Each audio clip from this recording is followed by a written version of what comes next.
I'm Jason Reynolds, and I'm the Deputy Superintendent for the Peoria Unified School District. There's been a lot of talk over the last few years about school finance, and so school districts like ours have put together videos to help our communities better understand how schools are funded and where the money goes.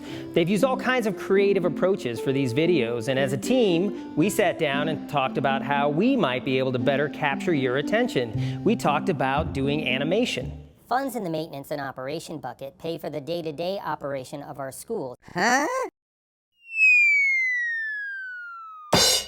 But you're adults, not kids, and the video should appeal to your sensibilities.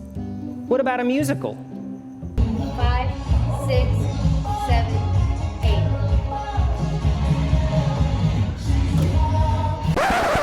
But we're educators, not entertainers. So let's dispense with the entertainment and commence with your school finance education. Let's begin. Arizona schools receive their funding from local property owners, the state of Arizona, and the federal government.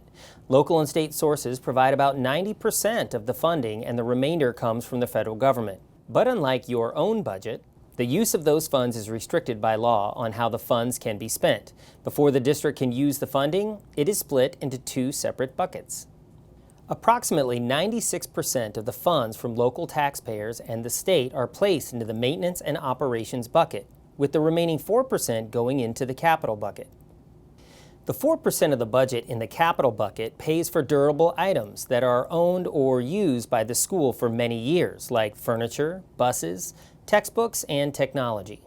Funds in the maintenance and operation bucket pay for the day-to-day operation of our schools, including salaries, transportation, utilities, and general supplies like paper. All districts are required to have a balanced budget and cannot spend more than is provided in the two buckets. If the money in either of the two buckets is not enough to meet the needs of our students, the district can ask the local community to pass an override or bond to increase the available funds. Overrides and bonds are different, and the funds they generate add to the different buckets.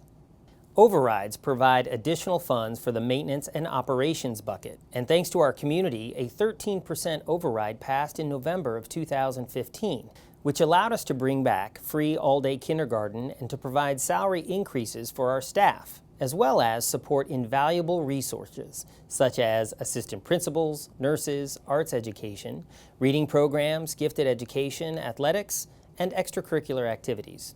Without the current override, the district's maintenance and operation budget would shrink by more than $27 million. This override will maintain funding for the staff and programs supported by the current override and allow the district to fund new student and staff safety initiatives, such as hiring new counselors and intervention specialists, as well as providing safety-related training to staff and competitive compensation for our teachers. If approved, the override will result in an estimated annual tax rate of $1.74 per $100 of assessed valuation for residential property owners. This represents about a $2 to $6 increase per month over the current override for homeowners in our district. Does school finance make more sense to you now? I hope it does. But if you have more questions about our budget or our override, please visit our website at peoriaunified.org/bonds and overrides or call us at 623-486-6100.